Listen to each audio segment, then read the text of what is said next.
토트넘에게 케인과 손흥민의 부상은 정말 재앙에 가깝지만 그래도 토트넘만 이런 일을 당하는 것은 아닙니다. 그리고 사실 토트넘에게 확실하지 않더라도 실험해볼 만한 대안도 있습니다. 그리고 그 대안은 토트넘이 정말 근본이 있는 팀인지 아닌지 알 수 있는 시금석이기도 한데 문제는 무리뉴가 이를 전혀 무시하고 있다는 거죠. 토트넘에게 손흥민과 케인의 부재는 엄청난 악재입니다. 부정할 수 없죠. 손흥민과 케인 듀오가 만들어낸 골은 EPL의 어느 듀오보다 많습니다. 그런데 이렇게 중요한 토트넘의 에이스가 모두 없어졌습니다. 그리고 토트넘은 지금 EPL의 어느 팀보다 불행한 상황을 맞이한 듯 보입니다. 그런데 그게 사실일까요? 이번 시즌 순위표를 살펴봅시다. 1위는 이번 시즌 우승을 앞둔 리버풀, 2위는 지난 시즌 우승팀 맨시티, 3위는 레스터 동화 시즌2를 보여주며 또 하나의 파란을 보여주고 있는 레스터시티. 여기까진 행복해 보이는 팀들입니다. 하지만 여기서부터가 중요합니다. 아자르 레알 이적과 동시에 한 시즌 영입 정지 첼시, 퍼거슨 이후 무지 길고 힘든 겨울을 걷고 있는 맨유. 이 두 팀은 시즌 초반에 지금의 토트넘만치 절망적인 상황이었습니다. 하지만 이 두 팀이 챔스권을 노리는 성적까지 노리는 4위, 5위에 자리한 것은 결코 우연이 아닙니다. 첼시부터 살펴봅시다. 첼시는 아자르라는 팀의 유일한 에이스가 레알 마드리드에 이적을 하게 됩니다. 그런데 공교롭게 유소년 선수 등록 및 국제 이적에 관한 이슈로 인해 한 시즌 영입 정지 징계를 받게 됩니다. 그러자 첼시는 여러 팀의 임대를 다니던 유스, 메이슨 마운트와 태미 에이브라햄을 팀으로 복귀시킵니다. 그 뒤로 태미 에이브라햄은 시즌 13골을 넣으며 어수선한 첼시가 어느 정도 자리 잡기까지 큰 공을 세웠습니다. 메이슨 마운트 선수 역시 터프한 플레이를 보여주며 차기 램파드라는 별명을 갖게 될 정도로 훌륭한 플레이를 보여주었습니다. 현재 5골, 4어시스트. 이 선수 공 잡으면 기대됩니다.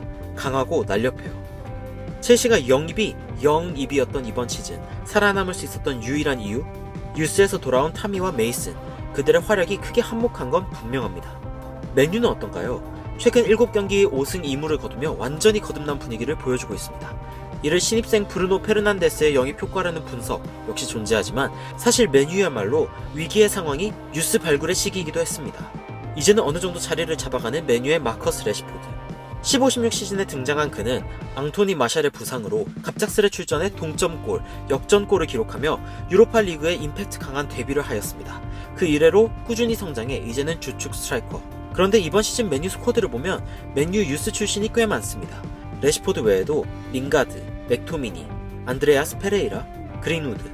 이처럼 유스에서 자란 이 친구들이 맨유가 한 고비 넘기고 미래를 다시 기대하도록 시기적절하게 사용되었기 때문에 맨유가 현재 4위까지 안착할 수 있었겠죠. 토트넘에게 손흥민 부상 악재가 터진 건 분명한 악재이지만 극복할 수 있어야 합니다. 특히 빅클럽이냐 셀링 클럽이냐를 결정하는 중요한 길목이 될 수도 있습니다. 맨체스터 유나이티드는 지금 모양이 약간 안타깝긴 하지만 프리미어리그 20번의 우승을 기록한 엄청난 역사를 가진 팀입니다. 첼시는 그 정도는 아니지만 프리미어리그에서 2000년대 들어 5번의 우승을 차지하였고 그만큼 근본 있는 팀의 대열에 들어간 상황. 유스에서 길러낸 어린 선수들을 통해 어려움을 극복하고 있는 지금이 바로 이 두 팀이 근본 있음을 보여주는 직접적인 사례인 것입니다. 토트넘이 레알 소시에다드의 윌리안 조세와 같은 최전방 공격수를 영입하려고 시도도 했던 것으로 알려졌으나 결국 최전방 자원을 아무도 데려오지 못하고 겨울 이적 시장이 마감되었는데 손흥민까지 다친 상황. 이런 상황에서 정말 토트넘이 근본이 있는 팀이라면 현재 유스로 데리고 있는 최전방 자원인 트로이 페럿이나 히온 에테테에게 출전 기회를 줄 수 있는 좋은 기회 아닐까요? 트로이 페럿은 아일랜드에 기대받는 유망주로 넥스트 로비킨이라는 별명을 가진 선수입니다. 키 185에 준수한 피지컬을 가진 이 선수는 19-20 시즌에 UEFA 유스 4경기 6골 1도움, U23 프리미어리그2 1경기 2골을 기록하며 좋은 공격수로서의 모습을 보이고 있고 현지 팬들도 애타게 찾고 있는 선수입니다. 이와 더불어 노스카운티에서 영입한 01년생 스트라이커 키온 에테테도 있는데요. 영입으로 일관해온 토트넘의 1년 반 만의 계약으로 알려지기도 했었죠. 이 선수도 키 193의 장신 선수로 최전방 공격수로 설 수 있는 자원입니다.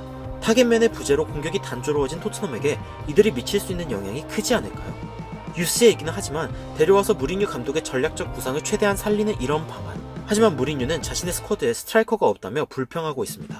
페럿, 에테테는 각각 02년, 01년생으로 19살 데뷔한 레시포드와 나이가 거의 같습니다. 어쩌면 토트넘은 또 하나의 잠재적 스타가 탄생하고 팀이 강해질 수 있는 길목에 있진 않을지 위기를 그저 위기로 받아들이는지, 그 시점에서 반등의 기회를 만들어내는지, 그게 토트넘이 현재 셀링 클럽인지 빅클럽이 되어가는지 보여주는 지표 아닐까요?